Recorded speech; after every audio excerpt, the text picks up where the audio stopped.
नमस्ते बच्चों, GDMBBS school online classes में आपका स्वागत है। आज हम संस्कृत विषय पढ़ेंगे कक्षा 6 में। संस्कृत विषय में आज हम पढ़ेंगे संधि। संधि क्या है तो वो मैं बताती हूँ आपको। संधि का अर्थ है दो वर्णों के परस्पर मेल को। दो वर्ण आपस में जब मिल के नया वर्ण बना लेते हैं तो दो वर्णों के आपस के मेल को ही क्या कहते हैं? संधि। संधि क्या है? तीन प्रकार की होती है और इन मेल को क्या है? तीन भागों में बांटा गया है। संधि यानी वर्णों का मेल। जैसे राजा प्लस इंद्र क्या होता है? राजेंद्र। कवि प्लस ईश, कविश। और महान प्लस ऋषि, महर्षि। इस प्रकार से दो वर्ण जब मिलके एक नया शब्द बना लेते हैं तो उन मेल को या उस जुड़ने को ही क्या कहते हैं हम? संधि। तो आप साथ साथ लिखेंगे इसको। संधि क्या है? दो वर्णों के परस्पर मेल को संधि कहते हैं। संधि तीन प्रकार की होती है। पहला स्वर संधि, दूसरा व्यंजन संधि और तीसरी है विसर्ग संधि। ठीक है, तो संधि कितने प्रकार की होती है? तीन प्रकार की होती है। स्वर संधि, व्यंजन संधि और विसर्ग संधि। सबसे पहले हम स्वर संधि देखते हैं। स्वर संधि में क्या होता है? तो स्वर संधि क्या है? दो स्वरों के। स्वर कौन से होते हैं आपको पता है? अ से लेकर ओ तक। अ, आ, ई, बड़ी ई, छोटा ऊ, बड़ा ऊ, री, ए, आई, ओ, औ। ये क्या है? स्वर। मैंने लिख भी दिया है अ से ओ तक। तो इन स्वरों के मेल को जब दो स्वर आपस में मिल के नया शब्द बनाते हैं तो दो स्वरों के मेल को क्या है? स्वर संधि कहते हैं। तो जहाँ पे दो स्वर मिलते हैं उसे स्वर संधि कहते हैं। जहाँ पे स्वर या व्यंजन मिलते हैं या दो व्यंजन मिलते हैं उन्हें व्यंजन संधि कहते हैं। और विसर्ग जैसा कि मैंने बताया इनको क्या कहते हैं? दो बिंदियां जो हम अंत में लगाते हैं उन्हें विसर्ग कहते हैं। तो जहाँ पे विसर्ग में कोई परिवर्तन हो उन्हें विसर्ग संधि कहते हैं। तो सबसे पहले आप ये लिख लीजिए स्वर संधि का अर्थ, फिर हम आगे करते हैं।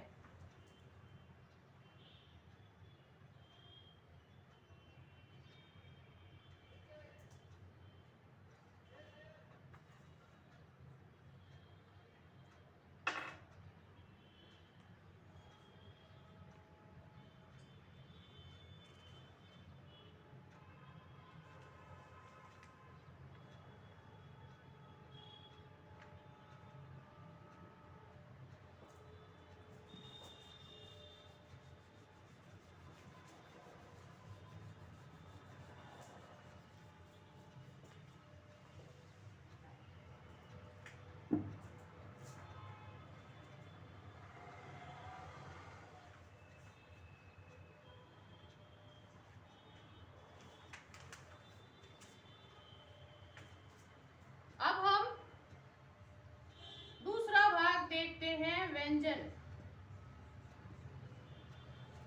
व्यंजन संधि।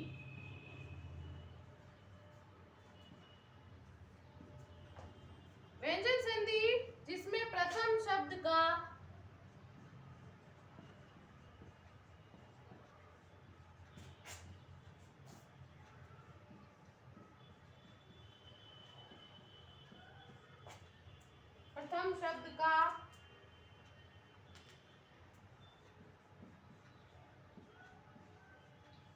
अंतिम वर्ण और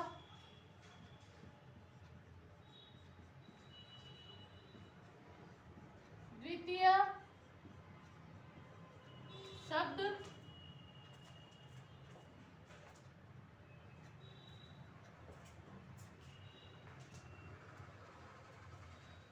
द्वितीय शब्द का प्रथम वर्ण।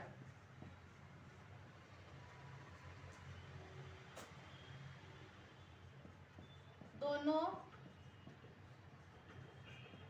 व्यंजन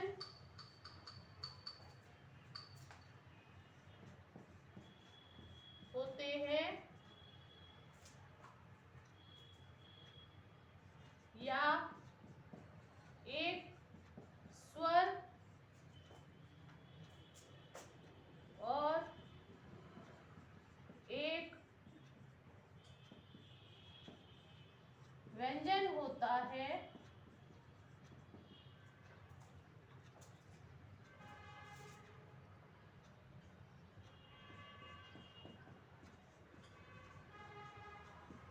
तो उस मेल को व्यंजन संधि कहते हैं। ठीक है, व्यंजन आपको पता है अ से ओ तक स्वर है, तो पीछे बचे क से लेकर ज्ञ तक क्या कहे जाते हैं? व्यंजन। क से लेकर ज्ञ तक क्या है?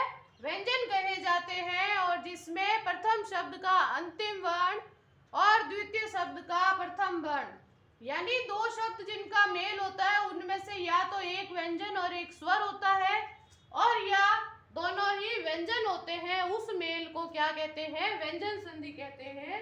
जैसे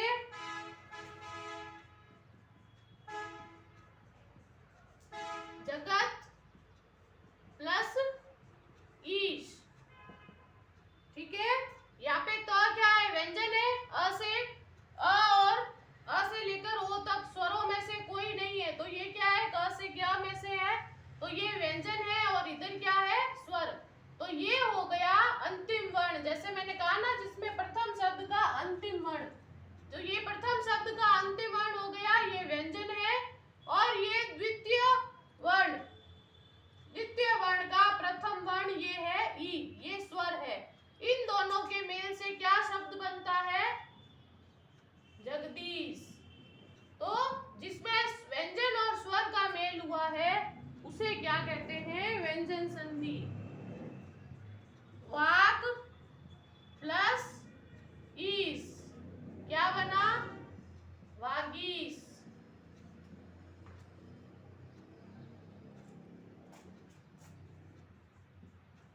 सत प्लस जनः क्या बनता है? सज्जनः। तो ये क्या है? व्यंजन संधि के उदाहरण। इसे कहते हैं व्यंजन संधि। जहाँ पे खाली दो स्वर मिलते हैं, नया शब्द बनाते हैं, वो है स्वर संधि। और जहाँ पे या तो स्वर और व्यंजन मिलते हैं या फिर व्यंजन व्यंजन मिलते हैं, उसे कहते हैं व्यंजन संधि। अब तीसरी हम देखते हैं विसर्ग संधि।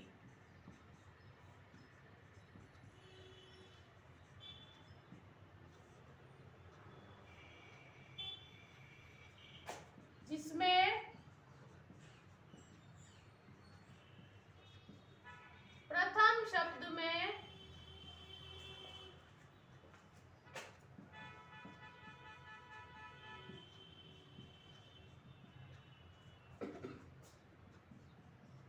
प्रथम शब्द के अंत में विसर्ग रहे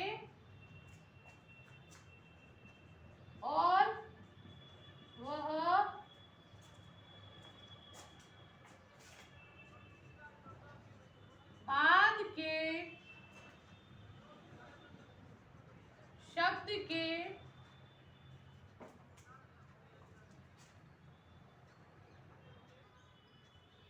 बाद के शब्द के प्रथम अक्षर से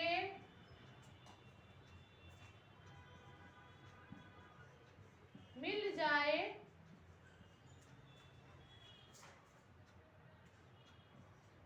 उसे विसर्ग संधि कहते हैं। ठीक है,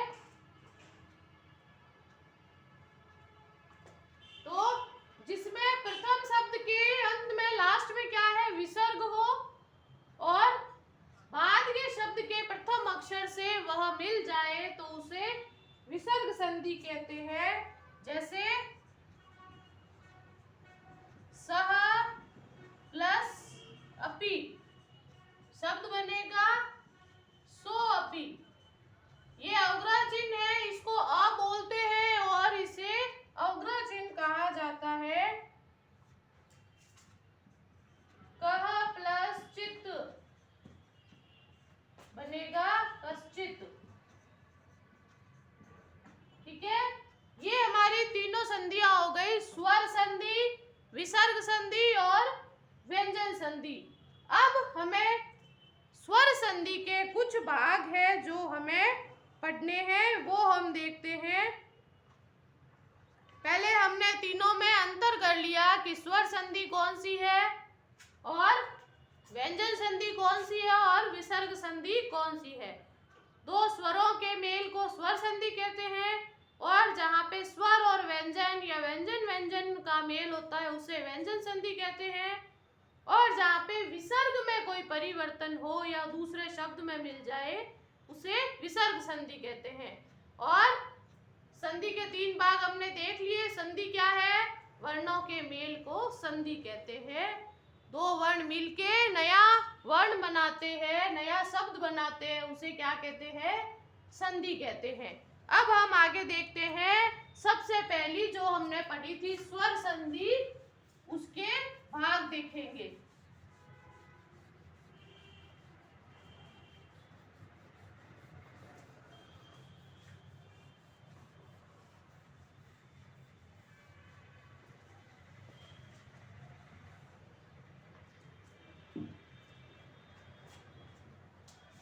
स्वर संधि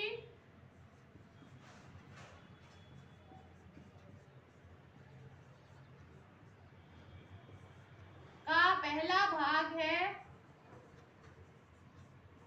दीर्घ संधि। दीर्घ यानी होता है, दीर्घ का सामान्य अर्थ है दीर्घ यानी बड़ा, अर्थात बड़ी मात्रा। जैसे अ की एक मात्रा होती है तो अ को हम कहते हैं ह्रस्व यानी छोटी मात्रा वाला, और आ जिसमें बड़ी मात्रा लगती है तो आ को हम कहते हैं दीर्घ।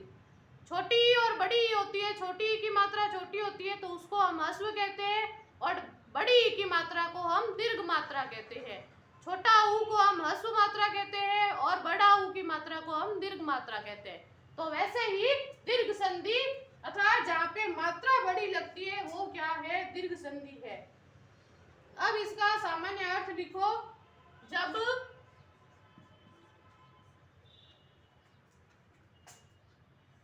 अ, ई, उ और री ये ह्रस्व है अर्थात छोटी मात्रा वाले हैं। ई, उ ये सब छोटी मात्रा वाले हैं। इनके बाद में अ, उ, री के बाद कोई समान स्वर अर्थात इसके ही समान वाला, जैसे अ के बाद फिर अ आ गया, ई के बाद फिर से ई आ गया। जब हम दो वर्ण जोड़ते हैं तब इधर अ आया है उसके बाद फिर अ आ जाए, इधर ई आया है इसके बाद फिर ई आ जाए, या उ आया है तो बाद में फिर उ आ जाए, तो इसके बाद कोई उन्हें कहते हैं समान स्वर। समान स्वर आए तो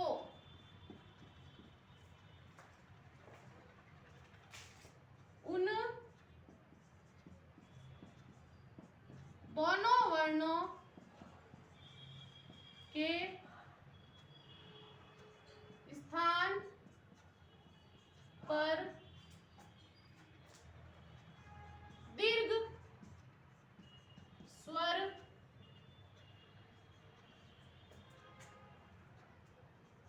हो जाता है। ठीक है, अगर दोनों तरफ एक समान स्वर आए तो जब हम उनको मिला के लिखेंगे तो दीर्घ यानी बड़ी मात्रा लगा देंगे। जैसे दोनों तरफ छोटी ई है तो मिलाएंगे तो हो जाएगी बड़ी ई, दोनों तरफ अ है तो मिलाएंगे तो हो जाएगा आ। जैसे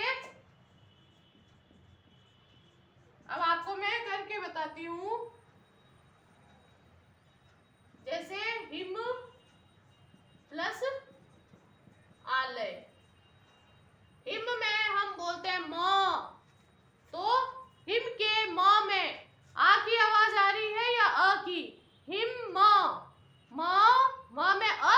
ध्वनि आ रही है, यानी कि म में क्या मिला हुआ है, अ, और उसके बाद में क्या आया हुआ है, आ।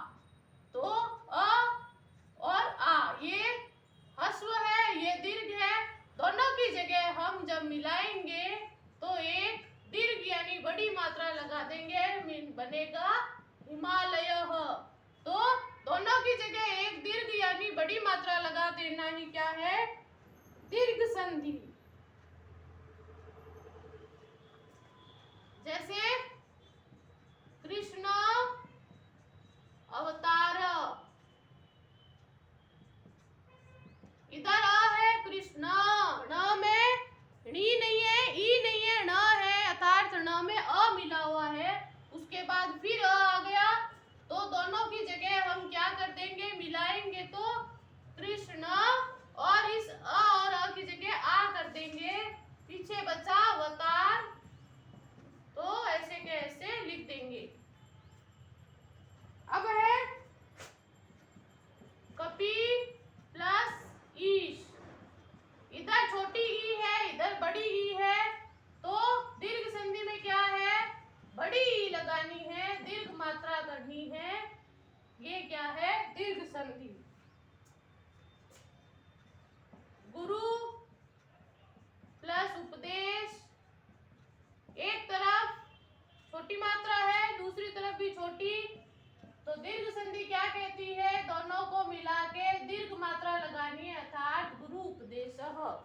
ये आपके बन गया गुरु उपदेश।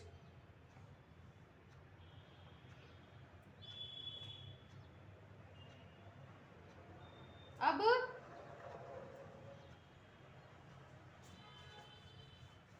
आगे देखते हैं।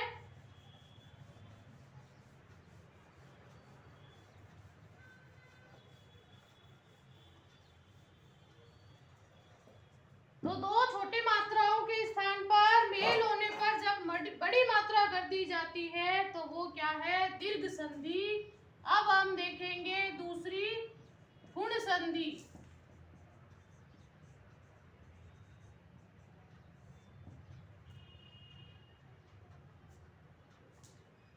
गुण संधि की परिभाषा लिख लो, अ या आ के बाद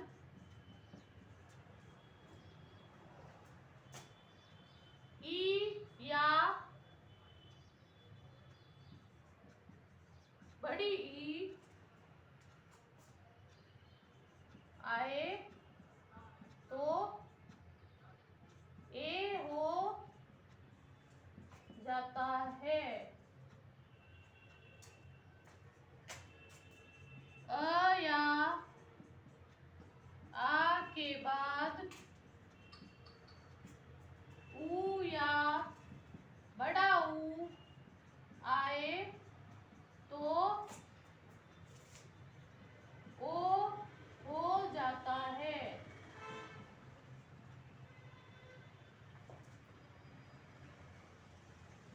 और अ या आ के बाद री, ऋषि वाला है, री आए तो अर, और ली आए तो अल हो जाता है।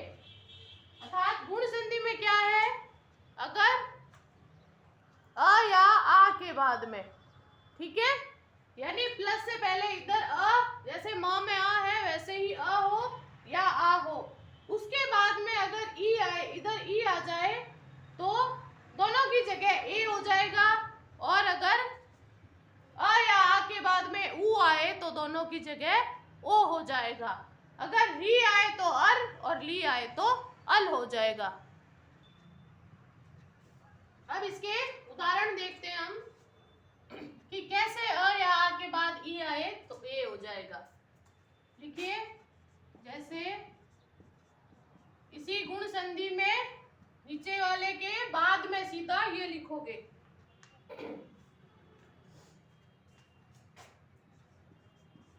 सुर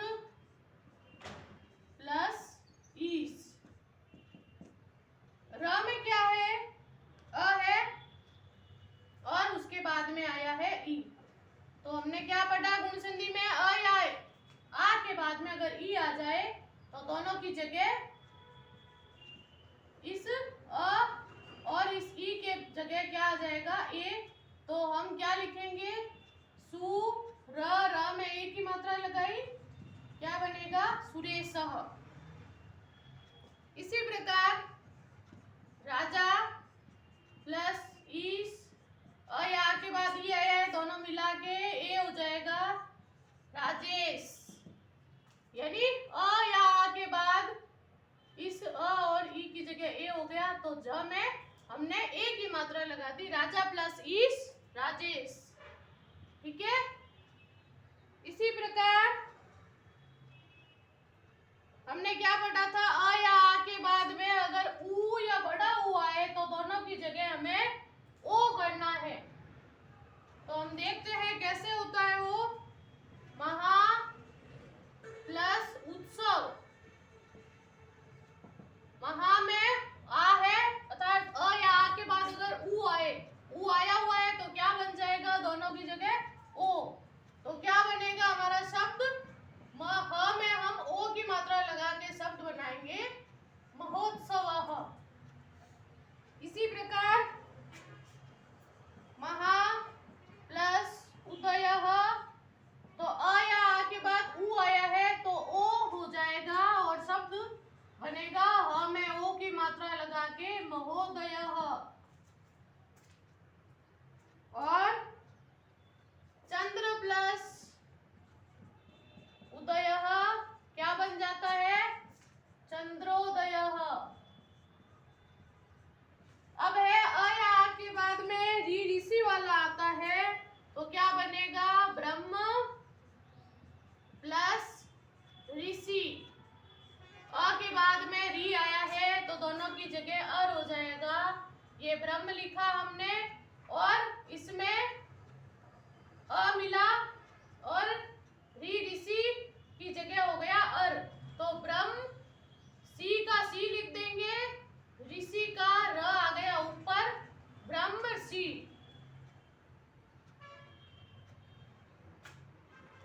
फिर